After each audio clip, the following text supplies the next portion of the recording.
ug karon sa atong sugilanon nga naguduhan. Tierra del Sur.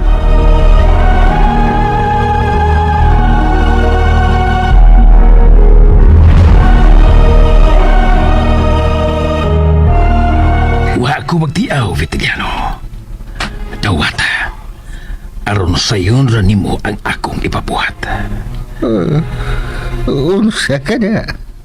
Patiya siya. Patiya si Senyor Minard Buenavides.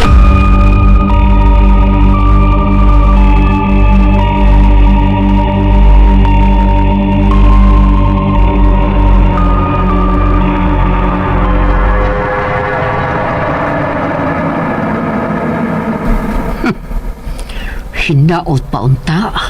Waway laing nagpahipi sa ilang kasuod. Kaya wala ka ko. At tingali maparihas lang unya siya sa mga nahitabo kanhi nila ni Digna ug sa kaluhan ako si Ursula. Kung pandanglit may sekreto man gani mong relasyon, sama lagi hatod mo din ang kagaldingin mo kaparutan, Ma'am Rolaida.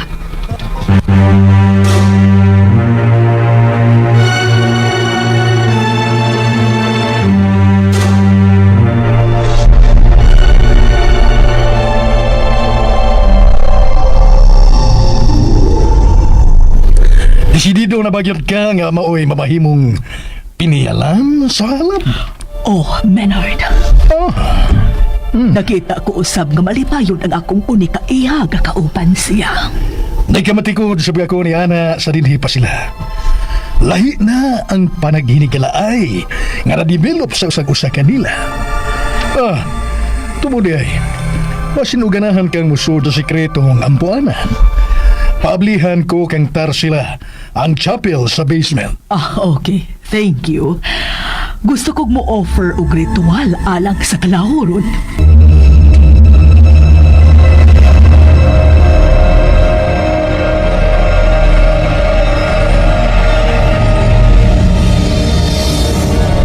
Di ko moabli. Si Ponyong lang ang moabli. Tarsila, Mahala mo suko ka. Basta kaya di ko moabli sa chapel sa silong kung kauban ni mo itong mabayhana, Minard. kaya nga ano man ko no? Nagsilos ko. Ha? Tarsila! Ano? Nilad ba di ay ang mutugan sa tinuod? Wa kabaludahan yan ang ipanulti ni mo karon. Ha? Minard, kasakit ba ni magsinultihan? Sakit ba ni manulti? Pablihan ko ni Punyong nga ampuanan. Lood-lood ka lang.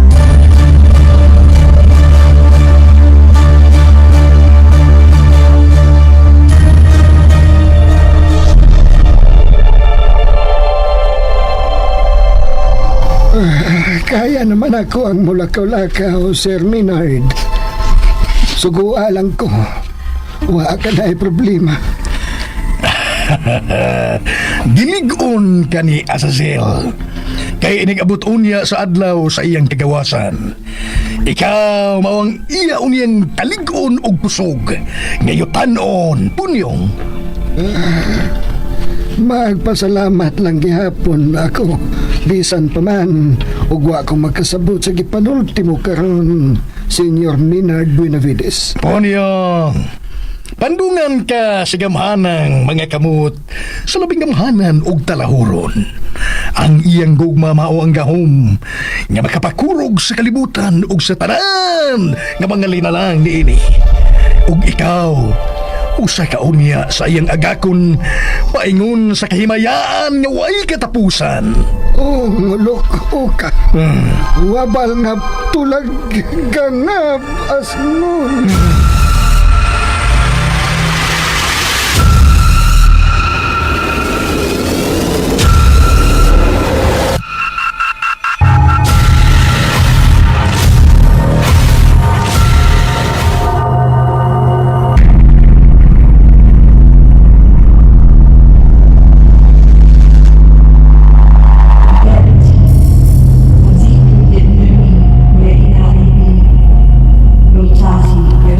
Diyan na kita sa tubangan dining dakong ribulto nga sungayan sa dakong altar, Rolaida. Warap uka. Mao niya kanay imong tubag sa atong pangaliya. alang sa talahurong sungayan, Rolaida.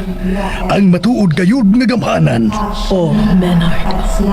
Akong talahuron. Diyos nga mao gayud ang Diyos nga matuod. Wa manirain. Wa maniraduyag inek. No nga obray tubasakam. Warap o ka, dayog o yaa. Sabat.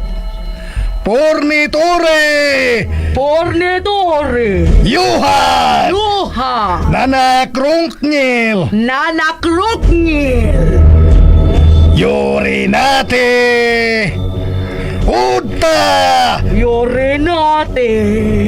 Uta. Ngutkas. Ragol. Ragol. Agaw ug among talahulon. Diyos na mo nga matuod kayod nga gamhanan. Gikan sa kinauyukan nga kangitngitan. Amo kang gisimba og yukbuan sa tibuok kasing-kasing og kalag. May pulawang minaliw nga nagtagak sa akong tuod.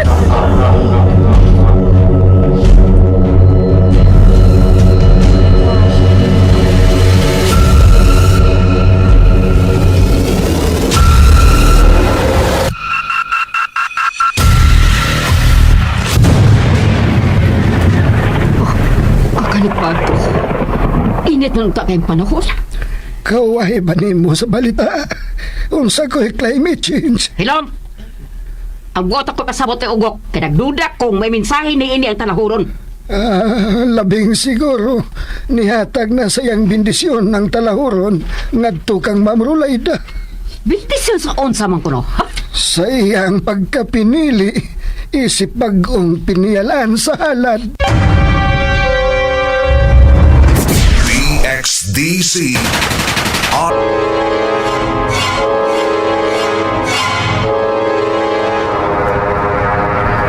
Dili na mahitabo. Dili punyog. Ay ako lang ang doon akong katungod. Pero sila, ilahom kita karon sa landong sa espirituhanong pagpakabana ni ining silong sa langit. Kundiin giandam kitang tanan nga mga magtotoo alang sa umaabot niya nga propesya. Nakasiguro ko nga magabaan yun ang kutob sa mapasakit na ko, Punyong. Kay pinangga ko sa mitaliwang na Supreme Master nga si Anhing Senyor Benedicto Benavides. Ikaw gyud ay ang kriminal sa duha ka mga babay nga duol sa kinabuhi ni Sir Menard dugay ng katuigan ng nanglabay talsin. Hilom! Taka lang ukab na yung bakbak. Kung ako na bakbak ng Punyong. Uy, ang nagsulti ba ya? Ilan ka para sa? Bubugkad na kito niya buknota ka. Building maglagot. Layo ra kayo ka sa kinayan ni Ma'am Rolaida. Ikaw, way nahot. Pordoy pa sila kang paut. Samtang si Ma'am Rolaida, CEO sa usa ka dakong kompanya. O usa pagayod ka bugada. Mao nga kung ako'y Sir Menard, siya gyud mao akong pilion kay kanimo nga ang batasan na styro lodoon ug kung nasudaan kapater sila. Hosto na! Hosto na! makaon. Hosto na! Hindi ko na na! Saan ka ba? Dili. Imo kining gisugdan. Maong hiskutan tayo ni. Ikaw ray gaon ng kianga ka. Gusto niya yung mga makakisit ka na ko. Wanggol ka. Tamaw ka.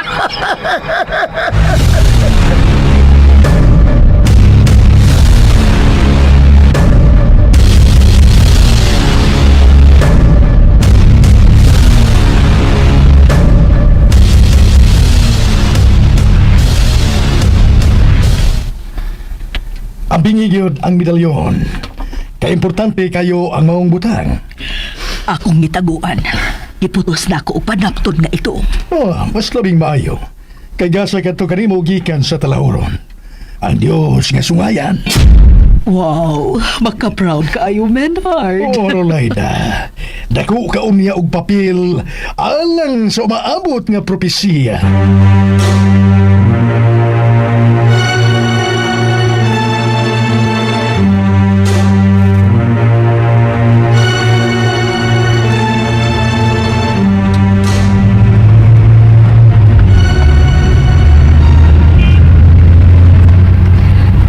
man sablay ko ni mo, dada? Ha? Basta kay sorry yun ka naman sa mga dapit. Ngawa dito sa probinsya aron maanit ka bang? Miss Krisha? Gusto kong mo level up ka. Hala, mauwaw ko, uy. Brenna, mauman ka ni nga gibuhat ko ni aron ka maanad ug dili na ka mauwaw. Sige. Salamat ha, Miss Krisha. Asus, drama kay kaday. Hala, di man good. Ignorante lang kaayo ko bahin, ana.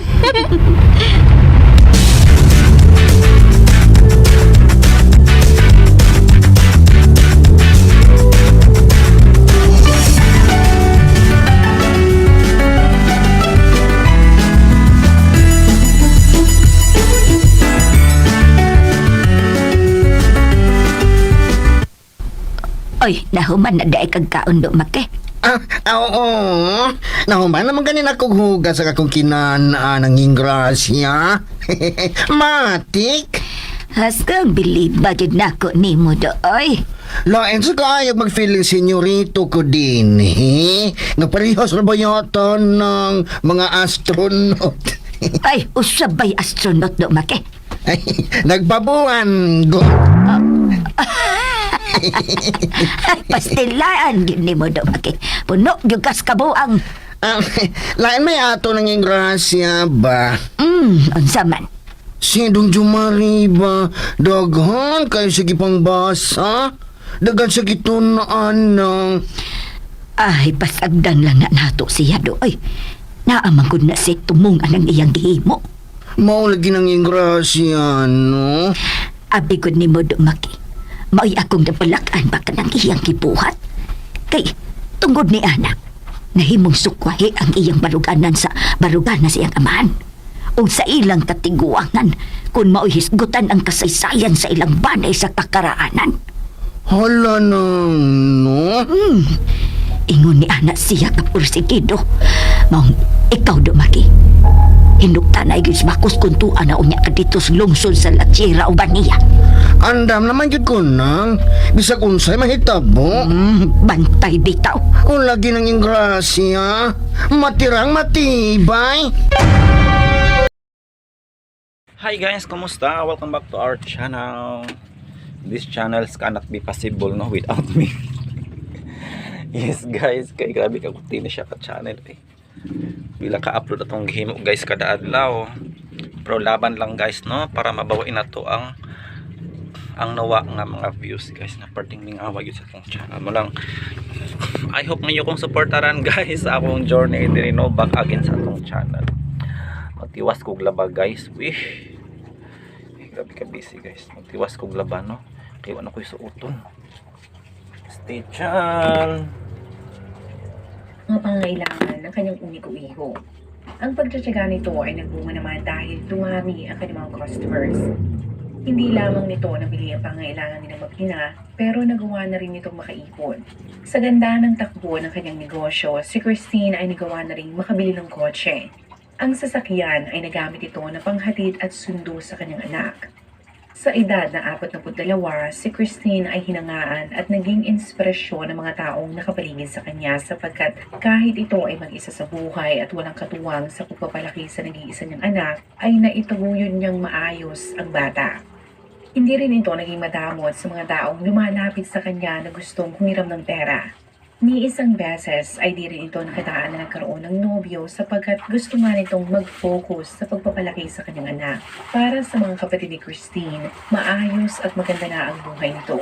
Pero noong October 29 ng taong ito lamang, ang kaibigan pati pamilya nito ay nagtaka sapagkat ni isa sa kanila ay walang makakonta kay Christine. Ayon kay Salvador na nooy nasa Bacolod City ay nag-alala na agad sila sapagkat wala sa ugali nito na aalis ng ganun-ganun lamang. Kinabahan sila sapagkat sigurado siya na kayang-kaya nito mag-reply sapagkat sa tuwing si Christine ay aalis o may pupuntahan, 3 cellphone ang dala-dala nito. Nang lumampas na ang 24 oras at di pa rin tumukontak, pagkatapos nilang lumapit sa mga otoridad, ang mga kaibigan at kapamilya nito ay ginamit na ang social media para manawagan sa mga tao sapagkat nagbabaka sakali sila na may nakakita dito. Bukod sa phone number na maaari ng mga taong kontakin, ay ipinost din nila ang plaka at make and model ng sasakyan ni Christine. Nanawagan din ang mga ito sa mga taong may-ari ng security cameras na tingnan ang video dahil baka nahagip ng mga ito ang kotse ni Christine. Ang post na yan ay paulit-ulit na ibinahagi ng mga tao at umasa ang pamilya nito na makikita rin nila ang negosyante. Ngunit ang mga kaibigan nito ay sunod-sunod na nag-post sa social media patungkol dito. Ang bawat post ay puno ng kalungkutan at inilala nila kung gaano ito kabait na isa lamang ang kahulugan. Si Christine ay hindi na nakitang buhay. Kaagad kumalat ang balita na ito ay pinatay na talagang ikinagulat ng mga tao. Sa dami ng gustong makaalam kung ano pa talaga ang nangyari, ang pamilyang Dignatisi ay nagdesisyon na wag na munang magbigay o mag-release ng anumang impormasyon sa publiko. Ngunit kahit anong pigil nila ay kumalat pa rin ang nangyari kay Christine. Habang sila ay nakikipagtulungan sa mga otoridad, maraming mga tao ang kaagad nagpadala ng kani-kanilang mga mensahe ng pakikiramay. Kahit ang dati nitong paaralan o maging ang mga kasamahan nitong magulang sa eskwelahan ng kanyang anak ay hindi rin nagpahuli sa pakikiramay. Bagamat hindi kaagad nagpaunlak ng anumang interview ang mga kamag-anak ni Christine, ilang litrato naman sa internet ang naglabasan kaugnay sa pagkamatay nito. Base sa ulat, noong araw na ito ay naiulat na nawawala ang sasakyan ni Christine na Hyundai Accent na kulay abo o gray na may plakang FAD 8113 ay natagpuan na inabandona sa Sitio Sool, Barangay Galgatosa, Hinikaran sa Negros Occidental, dakong 3:57 ng hapon. Ang taong nakakita sa kotse ay nagtaka at kagad itong kinutuban ng masama sapagkat walang matinong tao ang magpapark at mag-iiwan ng sasakyan malapit sa turuhan. Nang lapitan niya ang sasakyan ay napatitig siya sa mantsa sa driver at passenger seat. Sa kadahilanan na may kutob siya na yun ay dugo, mabilis niyang kinontak ang pinakamalapit na presinto. Ang mga ito ay mabilis naman na nagpadala ng ilang mga tauhan at pagdating ng mga pulis doon ay marami ng mga taong gustong makiosyoso. Habang sila ay papalapit sa kotse ay napansin nila na ang windshield ng sasakyan ay wasak na. Pero nang masilip nila ang loob ay kaagad silang tumawag ng backup pati soko. Kaagad rin nilang inutusan ng isa sa kanilang kasamahan na lagyan ng tape ang lugar dahil ang lupa na kanilang tinatapakan ay isang crime scene. Sa report ng mga naunang pulis sa lugar ay ibinahagi ng mga ito na hindi na nila kailangang idaan pa sa luminol test ang buong kotse dahil ang mantsa sa passenger at driver's seat ay dugo ng isang tao. Kaagad silang nagbukas ng homicide case at ang mga tao ay mabilis na sinabi sa mga otoridad na ang may-ari ng sugarcane plantation ay si Gabriel Yulo. Kaya habang piniproseso ng soko ang bawat detalye sa loob ng kotse na maaari nilang magamit na ebidensya, ang iba sa kanila ay mabilis na nagtungo sa bahay ng may-ari ng lupain. Ang mga investigador na umaasa na may makukuhang impormasyon kay Yulo ay nadismaya naman sapagkat sinabi nito na wala siyang kaalam-alam sa nangyari. Idinagdag nito na yun rin ang kauna-unahang beses niyang nakita ang kotse. Sa kasamaang palad, ang parte ng lupain nito kung saan natagpuan ang sasakyan ay walang anulang security cameras.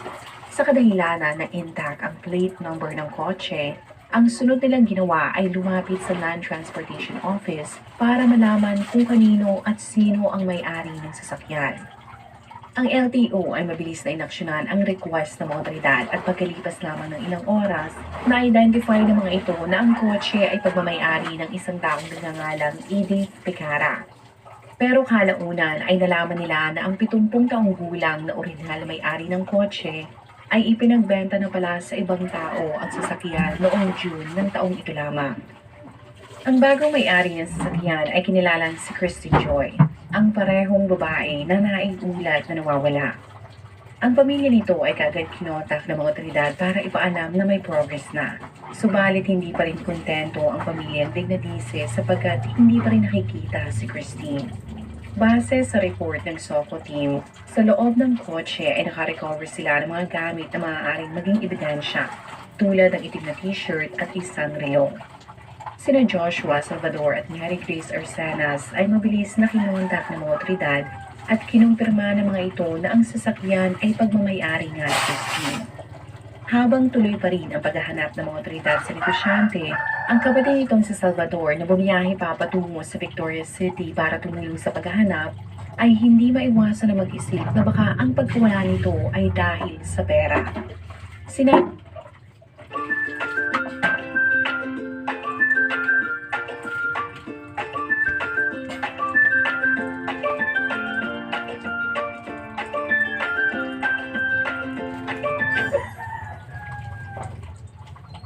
Gratis! Gratis! Semua benar-benar gratis. Kamu bisa percaya. Free Reels lagi bagi-bagi keuntungan untuk para pengguna. Cukup dengan download, semua episode bisa ditonton tanpa bayar. Bukan tipu-tipu, beneran tulus. Ribuan drama terus diperbarui, serunya nggak ada habisnya. Nggak percaya? Coba download dulu. Drama pendek tanpa batas, semua gratis. Unduh sekarang dan langsung nikmati keseruannya. Sinabi nito na noong minsan silang magkausap ni Christine sa telepono ay nabanggit ng online